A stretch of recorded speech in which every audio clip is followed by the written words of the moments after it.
नमस्कार बंधुरा डेली टक निউজ চ্যানেলের পক্ষ থেকে আপনাদের সবাইকে স্বাগত জানিয়ে শুরু করছি আমার আজকের প্রতিবেদন।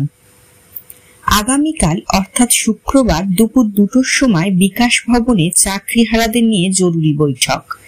উপস্থিত থাকবেন শিক্ষামন্ত্রী ব্রাত্য বসু, এসএসসির chairman Siddharth Majumdar.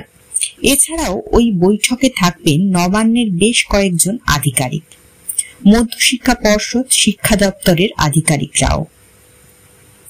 DI office অভিযান, রাতভর ধর্ণা অনশন, কলকাতায় মহা মিছিল করেছেন তারা। সময় যত এগোচ্ছে আন্দোলনের ঝাঁজ বাড়াচ্ছে যোগ্য চাকরিহারারা। এই পরিস্থিতিতে আগামীকাল বিকাশ ভবনে চাকরিহারাদের নিয়ে জরুরি বৈঠকের আয়োজন করা হয়েছে। এই বৈঠকের নাম এসএসসি জবলেস মিটিং বিকাশ ভবন। নিয়োগ প্রক্রিয়া অসাংবিধানিক ও প্রাতিষ্ঠানিক দুর্নীতি বলে তোপ দাগিয়েছেন সুপ্রিম কোর্ট। কলকাতা হাইকোর্টের রায় বহাল রেখে এসএসসি 2016 সালের গোটা প্যানেল বাতিল করেছে সুপ্রিম কোর্ট।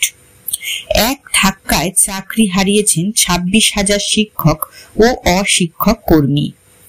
সোমবার নেতাজি ইনডোর স্টেডিয়ামে সেই চাকরিহারাদের মধ্যে যারা যোগ্য তাদের সঙ্গে কথা বলেন মুখ্যমন্ত্রী মমতা বন্দ্যোপাধ্যায়। জানান যোগ্য একজনেরও চাকরি যাবে না, একাধিক বিকল্প পরিকল্পনা করা হয়েছে বলে জানান তিনি। মুখ্যমন্ত্রী সকলকে স্কুলে যাওয়ার কথা বলেছিলেন, তাতেও স্কুলমুখ হননি যোগ্য চাকরিহারাদের একটা বড় অংশ। তারা আন্দোলনের পথ বেছে নেন। বুধবার চাকরিহারাদের ডিআই অফিস অভিযানকে কেন্দ্র করে উত্তাল হয়ে ওঠে গোটা বাংলা। কসবায় পুলিশের লাঠিচার্জের ঘটনায় উত্তাল হয়ে ওঠে রাজ্য। বুধবার থেকে এসএসসি ভবনের সামনে রাতভর ধর্নায় বসেন চাকরিহারারা। বৃহস্পতিবার শহরে মহা মিছিল করেন তারা। শিয়ালদা থেকে শুরু করে সেই মিছিলে পা মেলান জুনিয়র ডাক্তার দেবাশিস হালদার, অনিকেত মাহাতো, আশফাকুল্লাহ নাইয়া থেকে শুরু করে বাদশা মৈত্ররা।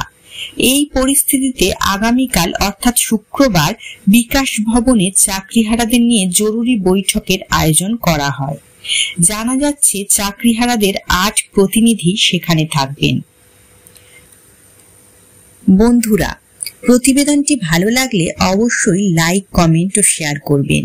আর এখনো আমার চ্যানেলটিকে যারা সাবস্ক্রাইব করেননি তাদেরকে সাবস্ক্রাইব করার জন্য অনুরোধ রইল। ধন্যবাদ।